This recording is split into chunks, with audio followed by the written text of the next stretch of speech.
Hello everyone, welcome to the first part of chapter 3 playing with numbers.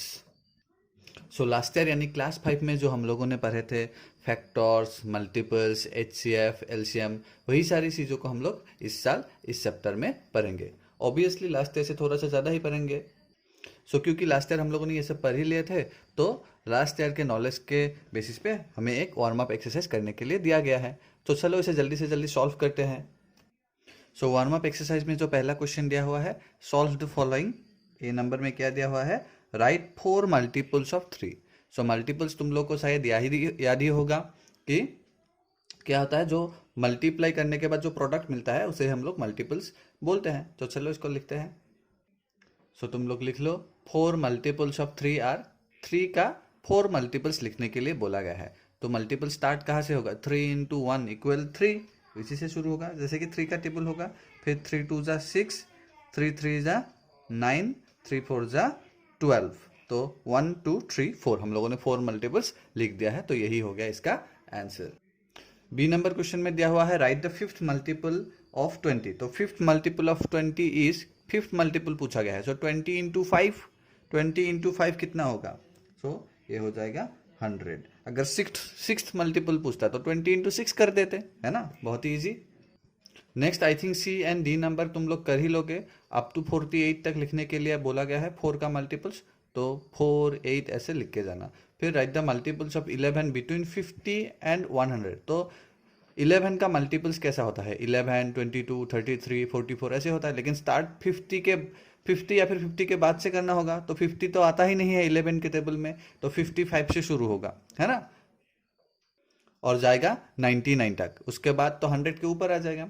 Next E number में लिखते हैं, right the greatest 2 digit multiple of 2.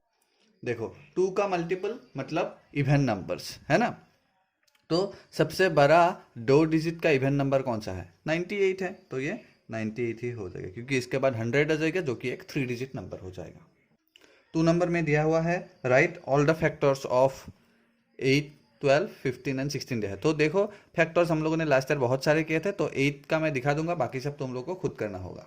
So factors निकालने के लिए हम लोग शुरू करेंगे 1 से. 1 इंटू 8 8 होगा. फिर 2 से देखेंगे, 2 इंटू 4 होता है. 3 से नहीं होता है. 4 से फिर 4 इंटू 2 सेम ही आ जाएगा. तो यहीं पे स्टॉप. तो फैक्टर्स ऑफ 8 क्या होगा, मैंने पहले ही बता दिया था कि हमें ऐसे यू शेप में लिखना होगा. सो 1 2 4 एंड 8, ये 4 ही फैक्टर्स ऑफ 8 होंगे. आई होप तुम लोग बाकी सब कर लोगे ऐसे ही. अगर कुछ प्रॉब्लम हो तो मुझे बाद में पूछ लेना. नेक्स्ट 3 नंबर क्वेश्चन में दिया हुआ है, right the greatest factor of the following numbers except for the number itself. अच्छा, ग्रेटेस्ट फैक्टर लिखने के लिए दिया गया है, लेकिन ये लाइन क्यों लिख के दिया है. देखो किसी भी नंबर का स्मॉलेस्ट फैक्टर हमेशा 1 होता है, और जो ग्रेटेस्ट होता है वो नंबर खुद ही. जैसे कि अभी हम लोगों ने क्या था, इसमें क्या है, स्मॉलेस्ट फैक्टर क्या है, 1 है, और क्योंकि 8 का निकाले थे तो ग्रेटेस्ट 8 था. लेकिन देखो अगर ग्रेटेस्ट पूछेंगे तो 42 का ग्रेटेस्ट फैक्टर तो 42 ही होगा. इसलिए ये एक्सेप्ट बोले, मतलब ये लास्ट वाला नहीं चाहिए, उसके पहले वाला हमें लिखना पड़ेगा. ठीक है, चलो इसको करते हैं. सो देखो यहाँ पे मैंने 42 का फैक्टर्स निकाल लिए हैं, जो प्रीवियस मेथड था उसी मेथड से. तो हमें क्या क्या मिला है, 1 2 3 6 7 14 21 एंड 42. यहाँ पे बेसिकली देखा जाए तो ग्रेटेस्ट तो 42 ही होगा जैसे मैंने बोला था, लेकिन हमें ये सबसे लास्ट वाला नहीं लिखना है, क्योंकि एक्सेप्ट दैट नंबर लिखने के लिए बोला. तो इससे पहले कौन सा आ रहा है, 21. तो यहाँ पे हमें लिखना पड़ेगा 21. समझ में आ गया. चलो ऐसे ही तुम लोग बाकी सारे क्वेश्चंस कर लेना. वैसे इस क्वेश्चन में ये लाइन लिखे बिना भी कर सकते थे तुम लोग, ठीक है, क्योंकि यहाँ से हमें पता चल ही रहा था कि ये 21 होगा. नेक्स्ट 4 नंबर क्वेश्चन में दिया हुआ है, right the smallest factors of the following numbers except for the number 1. क्योंकि यहाँ पे भी ये लाइन दिया हुआ है, मतलब 1 तो स्मॉलेस्ट होता ही है, तो 1 के नेक्स्ट वाला लिखना है. तो देखते हैं इसे करते हैं.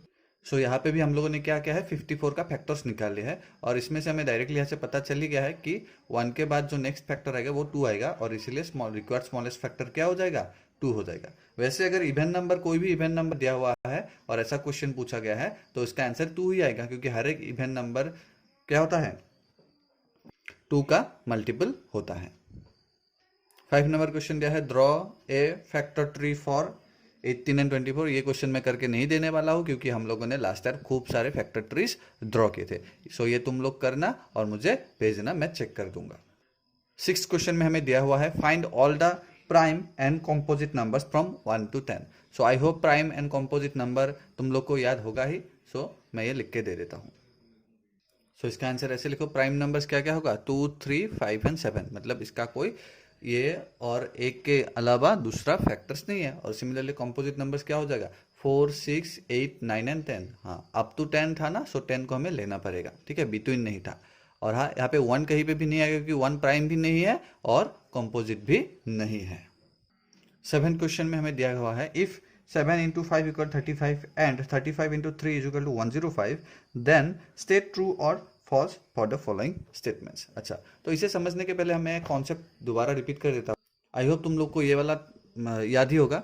जब ऐसे दो नंबर्स मल्टीप्लाई होता है, जो मल्टीप्लाई हो रहा है उसे हम लोग फैक्टर्स बोलते हैं, और जो आंसर निकलता है उसे हम लोग मल्टीपल या फिर प्रोडक्ट बोलते हैं। तो देखते हैं, यहाँ पे सबसे पहले दिया हुआ है 7 इज ए फैक्टर ऑफ 35, तो हमें यहाँ पे देखना होगा। देखो 7 into 5 मिलकर 35 हो रहा है, यहाँ पे फैक्टर वाले पार्ट में है ना, तो ये ट्रू बन जाएगा।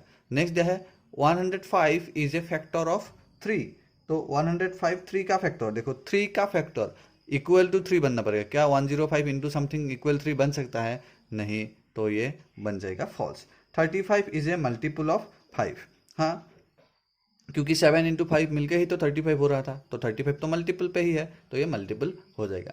105 इज ए मल्टीपल ऑफ 3, हाँ, ये भी देखो 105 3 का मल्टीपल में ही तो है ना, तो ये ट्रू हो जाएगा। फिर 5 इज ए फैक्टर ऑफ 105, देखो यहाँ पे देखो डायरेक्टली 105 में तो 5 नहीं दिख रहा है, लेकिन 35 को अगर फिर से ब्रेक करूँ 7 into 5 बनेगा ना, तो इसके अंदर भी तो एक 5 घुसा हुआ है ना, तो इसलिए ये ट्रू बन जाएगा। फिर है 35 इज ए मल्टीपल ऑफ 105, तो ये तो फॉल्स होगा, मल्टीपल कभी जो प्रोडक्ट कर रहे हैं उससे तो छोटा तो नहीं हो सकता, हमेशा बड़ा ही होना पड़ेगा। चलो नेक्स्ट क्वेश्चन में आते हैं। नेक्स्ट क्वेश्चन में फिर से ट्रू और फॉल्स दिया हुआ है, लेकिन इसको थोड़ा सा समझ के करना पड़ेगा। If 43 is a factor of 2537, then 2537 is a composite number.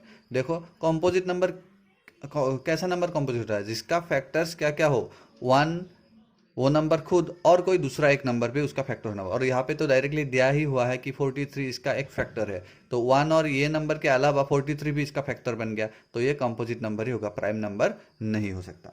फिर दिया हुआ है if 13 is a factor of 3523, then 3523 is a prime number. अगर 13 इसका फैक्टर बन गया तो ये प्राइम नंबर कैसे बनेगा? क्योंकि प्राइम नंबर बनने के लिए 1 इंटू ये, मतलब 1 और यही नंबर होना पड़ेगा, और कोई दूसरा नंबर मल्टीप्लाई करके ये नंबर नहीं आना चाहिए, तब तो ये तो कंपोजिट नंबर हो गया। लेकिन यहाँ पे बोला हुआ है कि प्राइम नंबर, तो ये फॉल्स बन गया। ठीक है, चलो नेक्स्ट क्वेश्चन है if dividing 45 by 2 gives question 22 and leaves 1 as remainder, then we can say that 2 and 22 are factors of 45। अगर 45 को 2 से डिवाइड करेंगे तो क्वेश्चन क्या निकलेगा? 22 निकलेगा, और रिमाइंडर निकल जाएगा 1। तो क्या 22 और 2 को बोल सकते हैं? क्या इसका फैक्टर नहीं बोल सकते, क्योंकि रिमाइंडर आ गया ना, इसमें कंप्लीटली डिविजिबल होना पड़ेगा, क्योंकि 22 इंटू 2 मिलके तो 44 होता है, 45 तो नहीं होता है, तो ये बन गया फॉल्स।